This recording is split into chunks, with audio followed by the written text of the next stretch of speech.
Seni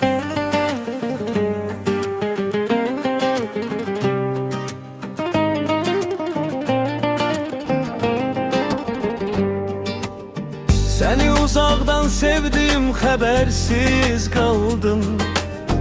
Yüreğimde neçə söz yarımçıq qaldı. Eşittim hayatında biri var artık. Demeli benim yolum burada ayrıldı. Elvida, daha gelmeyeceğim, adını yüreğimden sileceğim. Sen xoşbəxt ol, mən uzak gedim. Seni sevmişəm, bunu gizletmeyim. Eşittim onu sevirsen ne diyeyim, senin sevincine kölge salmayım. Ben çekilim sessizce hayatımdan, son defa bakım sonra arkamı dönüm. Belki bir gün beni hatırlayarsan, belki de hiç adımı anmazsan. Ben sana hiç vaxt pislik diləmərəm, kimle xoşbəxtsənsə onunla qalarsan.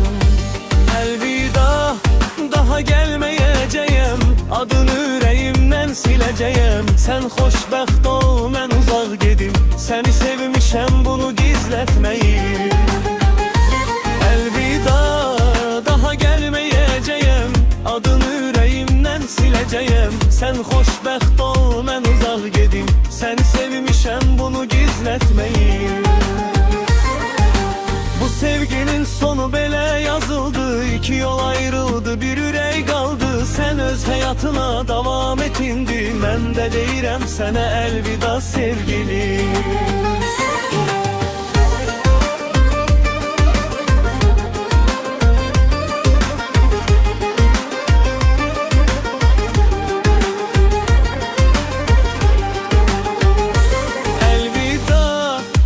Gelmeyeceğim, adını yüreğimden sileceğim. Sen xoşbəxt ol, mən uzak gedim. Seni sevmişəm, bunu gizletmeyim.